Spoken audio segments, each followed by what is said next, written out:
ঈদের আজকে 4 দিন, তারপর এখনো বাপের বাড়ি যাইতে পারতেছি না। বলেন তো কি যন্ত্রণা। আসসালামু আলাইকুম, সবাই কেমন আছেন? আশা করি সবাই ভালো আছেন। আলহামদুলিল্লাহ, আমরাও ভালো আছি। এই যে দেখতেছেন নৌশা সাহেব, এনার বিয়ের জন্যই এখনো বাপের বাড়ি যাইতে পারতেছি না। মুস্তাকিনের বাবা নাকি মানে ওনার বিয়ে খায়া পরেই যাব, কারণ আমরা সবসময় বাড়ি থাকি না, এর জন্য মানে কারো বিয়ে খাওয়া হয় না, তাই সবাই জোর করলো, এর জন্য আমরা থেকে গেলাম। আর এই ছেলেটা আপনার মানে একটু প্রতিবন্ধী টাইপের, কেউ কিছু মানে বলবেন না বা বাজে কমেন্ট করবেন না।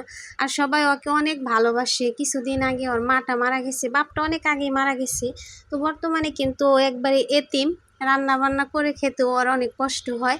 তাই আমাদের এখানকার সবাই মিলে মানে আমাদের যে কিছু বাড়ি আছে, হাটি বাড়ি আমরা বলি, সবাই মিলে কিছু টাকা পয়সা উঠিয়ে মানে ওর বিয়ে করে দিতেছে, যাতে ও ভালোভাবে কিছু খেতে পারে। কয়দিন কার করে খাবে বলেন তো?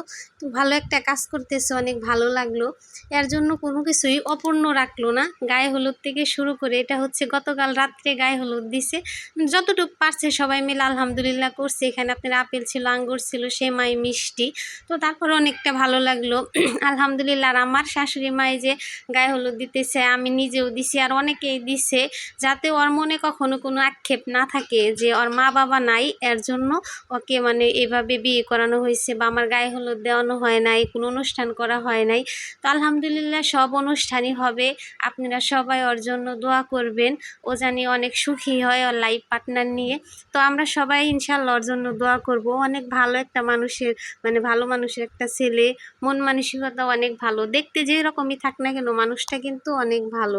আর এই রাত্রেবেলায় ওকে মানে সবাই অনেক ভালোবাসে, অনেক আনন্দ করলো ওকে নিয়ে। তো এই যে দেখেন, এদিকে লাস্ট মুহূর্তে কিন্তু আমি নিজেও একটু হলুদ দিলাম।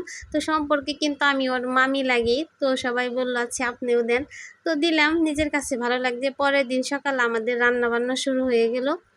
এদিকে আপনার তেলাপিয়া মাছ দিয়ে ধুন্দুল দিয়ে রান্না হয়েছিল, ভেন্ডি ভাজি। তো আমি কিন্তু এই যে ভেন্ডি ভাজি দিয়েই অল্প কিছু ভাত খেয়ে নিলাম। আর এদিকে যে গতকালের মুরগির তরকারি ছিল, আর এই যে এগুলো বসা ভাত রান্না করছি, মানে নিচে একটু ধরে গেছে।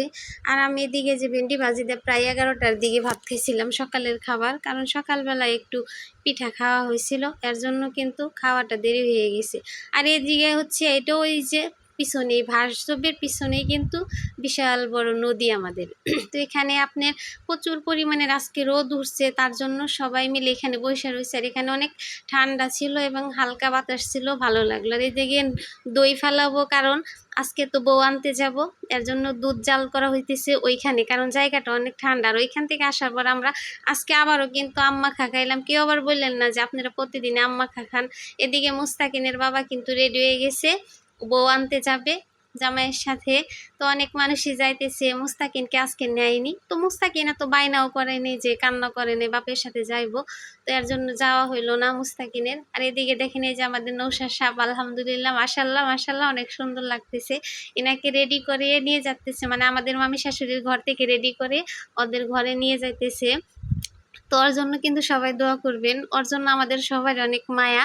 তো ওর মায়ের কাজটা কিন্তু ওর চাচি করলো, ওর মানে দুধ খাওয়ানো থেকে যা করার সব কিছু করলো। আমার শ্বশুর মশাই যাচ্ছে এটা, আর এদিকে সবাই যাচ্ছে দেখছেন। তো ওকে আমরা রাস্তার পারে আসলাম, সবাই মিলে বিদায় দিলাম, অনেক ভালো লাগলো। এদিকে অটো বোঝাই করে যাইতেছে, আর এই যে একটা গাড়ি যাইতেছে।